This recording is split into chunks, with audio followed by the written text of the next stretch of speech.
So I want to talk about this being our minimum redundancy process, and I really want everyone to take very close care in looking at this and understanding what is expected. So we spoke earlier about the consultation requirements under the Modern Award or under the Enterprise Agreement, and bear in mind this is going to apply to the large majority of employees. The large majority of employees will have some award coverage one way or another, even if they don't think they do. So really, award-free occupations, that's only going to be your high-end executives, some professionals, but not even all professionals, because a number of professionals come in under the Professional Employees Award that could be caught up by the Miscellaneous Award, could be caught up by the Clerks Award.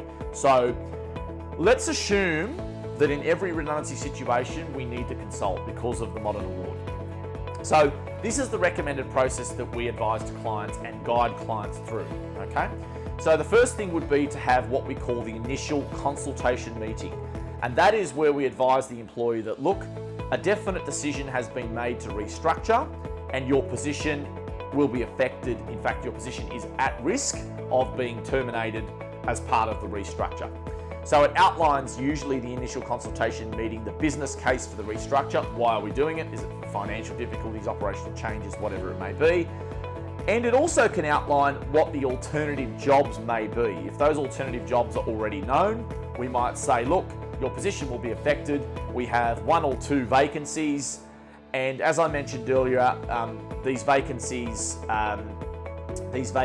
could also be things that are as a result of the restructure itself.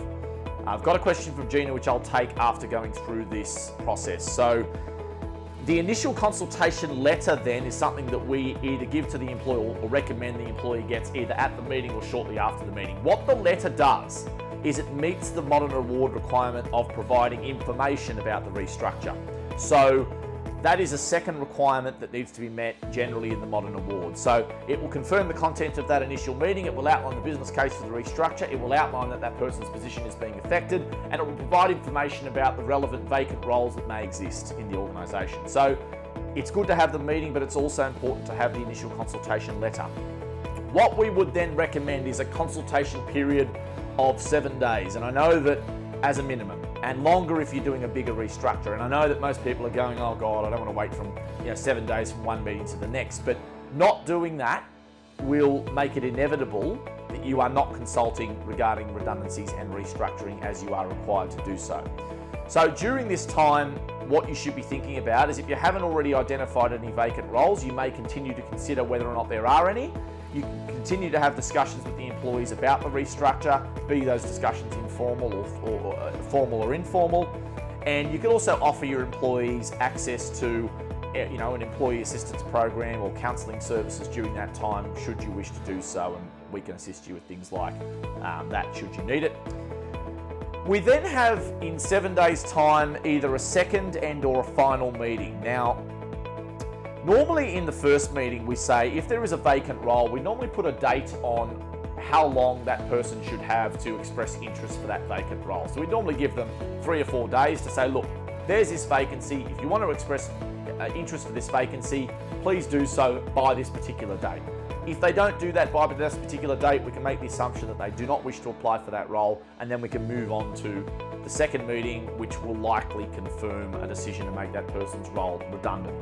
A second meeting could also be for the purposes of, if a person does apply for a role, it could be for the purposes of assessing their suitability for that particular position. So again, the second meeting could, most of the time, the second meeting is the final meeting, but it could also be for the purposes of having a interim discussion about what was spoken about in the first meeting before we get to a final decision. So if there's a clear-cut outcome on whether they're applying for roles or not, then that can be communicated in the second meeting that you haven't applied for these roles, or you've indicated you don't want to apply for these roles, and then that could be the case that the second meeting is to confirm the final decision, of which then a second letter would follow confirming that redundancy.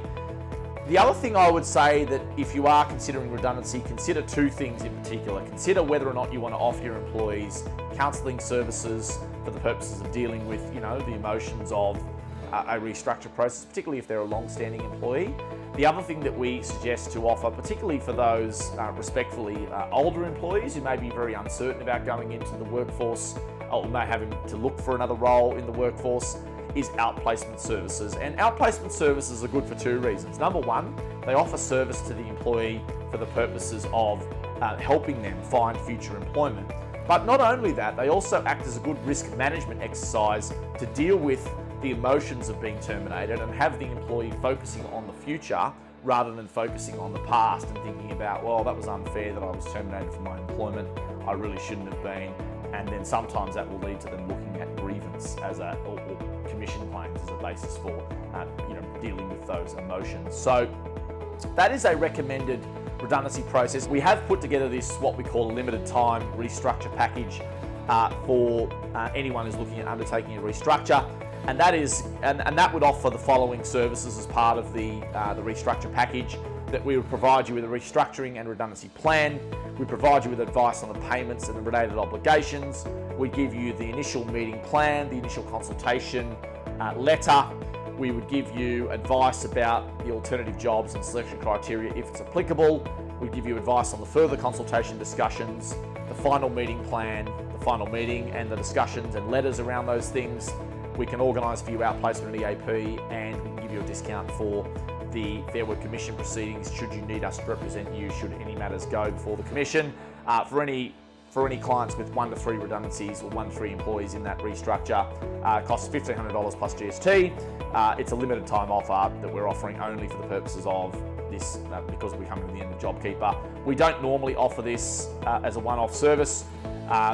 We do have it included in all of our support packages for clients, which are essential support, performance and risk, and HR managers. For any clients that are interested in ongoing support arrangements, they are included free of charge as part of those support packages. So if anyone's interested in those things, please get in touch with us at ondemandhr.com.au, and we can talk you through either a limited time restructuring service or assisting you on an ongoing basis with this being at no extra cost for you as part of a monthly support.